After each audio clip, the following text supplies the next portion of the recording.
بسم الله الرحمن الرحیم. قدرمنو ورونو خویندو، السلام علیکم ورحمت الله وبرکاتو. تاسو په جریان کې څو ورځې وړاندې موږ ځینې انځورونه د لوګر ولایت د سرخ ولسوالۍ نه نشر کړي وو چې دغه دوستان د څښاک اوبو ته ضرورت لري. بیا تاسو موږ نه دقیق راپور غوښتی و چې په دې باندې څومره مصرف راځي، کومه منطقه کې ده، څو متره کې اوبه ورکوي. نو نن همغه ساحې ته راغلو.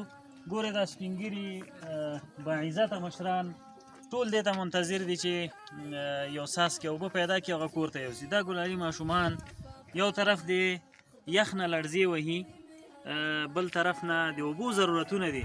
ډېر لرې ساحې ته دوی رواني، تقریبا سوونه متره ساحه دوی په خپلو پښو باندې وهي تر څو یو بوشکه اوبه خپلو کورونو ته راوړي. نو په ټولو دوستانو باندې غږ کوو تر څو د دغه بېوزلو بیچارو هېوادوالو لاسنیوی وکړي او دوی دپاره د څښاک اوبه برابرې کړي. ثوابونه خو یې الله سره دي او تاسو ته معلومه ده چې یو غړپ د څښاک اوبه څوک یو مسلمان ته ورکړي دی به څومره اجر وي. دلته به مدرسه یې، جومات یې، خلک به اودسونه کړي د هغه اوبو نه، هغه به څکي او انشاءالله چې ثواب کې به موږ او تاسو شریک یو. او دغه به انشاءالله د دې ګټه به موږ د قیامت په هغه ګرمه ورځ کې وینو چې هلته هېڅوک چاته په درد نه خوري. هغه عمل به تا ته په درد خوري چې تا په دنیا کې کړی.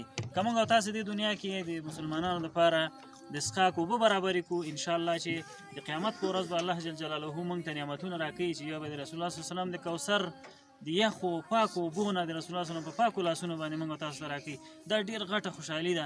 راځئ چې په دغه لاره کې یو بل ته لاسونه ورکړو تر څو د دغه بیچارو هغه مشکل حل شي. جزاکم الله خیرا. بسم الله الرحمن الرحیم. دا د سرخ ولسوالۍ ده، د پسپجک کلی ده. د موږه د پسرلی راسې اوبه وچې دي او له ډېر سخت مشکلاتو سره موږ مخامخ یو. دا مشکل به تاسې په خپلو سترګو وینئ چې اوبه مو وچې دي، دا 7 میاشتې کېږي. گل او دی ساحه ما 95% دی چیز 120-130 متر که چه بکنه اونجا کامیاب است.